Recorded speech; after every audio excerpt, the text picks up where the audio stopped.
Hay, gusto ko sanang gawin kaso wala akong oven. Ganyan na lang po lagi yung mga comments na nababasa ko. Kaya ngayon po ipapakita ko sa inyo, makakagawa kayo ng ganito ka-floppy na chiffon cake kahit wala po kayong oven sa inyong mga tahanan. Dito po pinaghiwalay lang natin yung egg whites at egg yolk. Kahit ano pong pamamaraan ng paghihiwalay nito ay depende na po sa inyo. Ang importante lang po, malinis lang po yung pagkakagawa. Tinabi lang po muna natin yung ating egg whites. Then yung egg yolk, hahaluan po natin ito ng asukal, kaunting asin, oil. Dito po pwede kayong gumamit ng chiffon oil, vegetable oil, pwede rin po yung canola oil.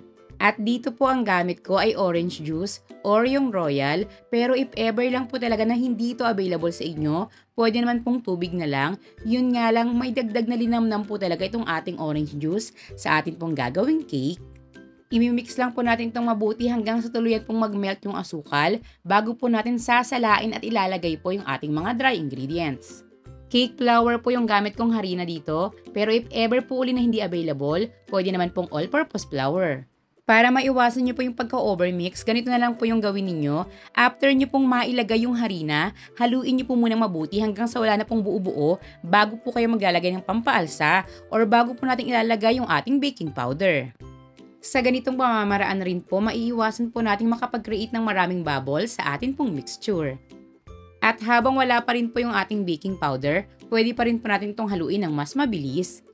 Huwag rin po natin kalimutang salain yung ating baking powder para kaunting halo na lang po yung ating kailangan. Pagkatapos po nating mahalo itong lahat, ito naman po yung ating isa-set aside. Then babalikan naman po natin yung ating egg whites. Gagawa po tayo rito ng meringue na dito po ipapakita ko sa inyo. Pwede po kayong gumawa nito. Gamit lang po yung ating hand mixer na 100 plus lang po kapag bibili po kayo sa mga online stores. Yung ating egg whites, hinaluan ko lang po ng kaunting white vinegar. Tutulong po ito para po sa stability po ng ating gagawing meringue. If ever po na available sa inyo yung cream of tartar, pwedeng yun po yung inyong gamitin. Then dito po kapag foamy na po itong ating egg whites, magdadagdag na po tayo rito ng asukal. Make sure lang po na paunti-unti lang po yung paglalagay para hindi naman po bumagsak ito pong ating ginagawang meringue. Tuloy-tuloy lang po tayo sa pagbibit nito hanggang sa ma-reach po natin yung stiff peak.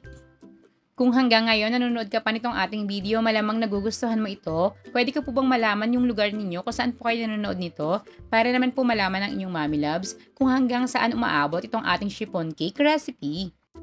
Palatandaan lang po para po sa mga bago lang po sa paggawa ng meringue, kung na-reach nyo na po yung tamang peak nito, kapag tinaas nyo po dapat yung mixer, makakapag-create na po kayo ng patusok at hindi na po ito babagsak. Ganito po yung sinasabi ko sa inyo. Make sure po na na-mix po natin lahat yung ating egg whites hanggang dun po sa pinakailalim dahil makakaapekto po ito sa ating pong gagawing cake. Sa iba, soft peak pa lang po or katulad po nung unang pag-angat po natin dun po sa ating mixer, tinitigilan na po nila yung pagbibit po sa egg whites. Sa akin po kasi mas effective kung stiff peak para po kahit hindi kayo ganun kabilis maghalo po ng inyong meringue sa inyo pong cake butter, hindi po ito basta-basta babagsak. Then, imimix na po natin yung ating cake butter kanina dito po sa ating meringue gamit po ang cut and fold process. Sa mga bago lang pong gagawa nito, depende na po sa inyo. Pwede pong yung meringue ang idagdag nyo po ng paunti-unti doon po sa inyong cake butter or pwede naman pong itong ating cake butter ang paunti-unti nating idadagdag dito po sa ating meringue. Mabagal lang po yung paghahalo nito, binilisan ko lang po para hindi kayo mainip dito po sa ating video. Basta make sure lang po na iisa na po yung kulay ng ating meringue at ng ating cake butter, titigilan nyo na po sa paghahalo. Tatlong 6x2 inches or dalawang 6x3 inches po yung magagawa nyo dito po sa ating recipe. Tingnan nyo po yung ating cake butter, kung titingnan ninyo medyo fluffy na po dito pa lang po. Or medyo malapot na po yung ating mixture. Make sure po na ganito po dapat dahil kapag mas malabnaw po dito, possible po na papalpak po yung gagawin nyo pong cake. Then, i-flatten lang po natin yung pinakaibabaw at huwag nyo pong kalimutan na itap po ito ng ilang beses para kung sakaling may nakreate pa po tayong bubble sa pinakaloob, mag-release pa po ito.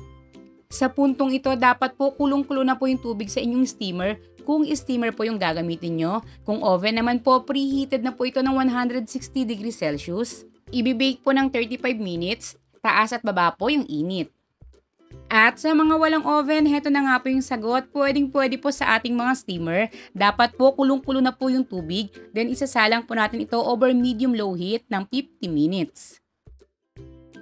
Ito na po yung ating na-bake sa ating oven. Much better pong mapa-oven or mapa-steamer man po. Mag-toothpick test pa rin po kayo para masigurado nyo pong luto na po hanggang sa pinakaloob. At kung tinap po natin ito bago po natin isalang, huwag nyo rin pong kalimutan. Itap po uli ito once na po ito ay naluto na. Then itaob lang po natin ito hanggang sa ito po ay tuluyan ng lumamig. After po nating matoothpick test yung ating cake, if ever po na hindi pa po ito fully cook or medyo basa pa po ito, magdagdag na lang po kayo ng inyong steaming time. Same lang po yung proseso kanina, itatap lang din po natin ito ng ilang beses, then itataob rin po natin ito hanggang sa ito po ay tuluyan ng lumamig. Mapapansin ninyo, kusa na rin po itong matatanggal sa kanya pong pan.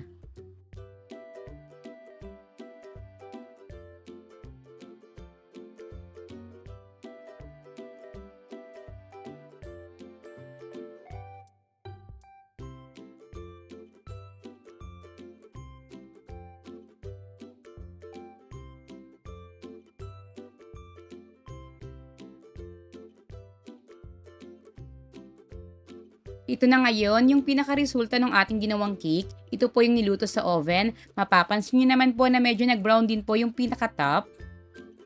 Napaka-soft and fluffy. Katulad po ng nakikita nyo, pinipipi ko na po ito pero nagba-bounce back lang po ito.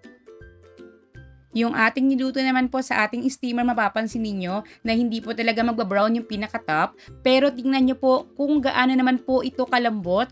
Parehong-pareho lang po dun po sa niluto po natin sa ating oven.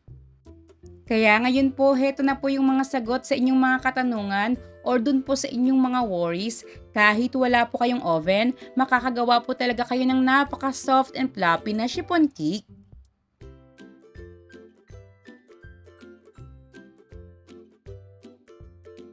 Kinat ko na rin po sa pinakagitna para makita nyo na rin po yung pinakaloob. At ito pong ating chiffon cake, pareho ko pong ginawang yema cake. Kung gusto niyo po yung buong recipe nito, just comment down below. Ito pong bubuksan at kakainin natin ngayon. Ito po yung niluto natin sa ating steamer. Makikita niyo po rito kung gaano po ito kalambot.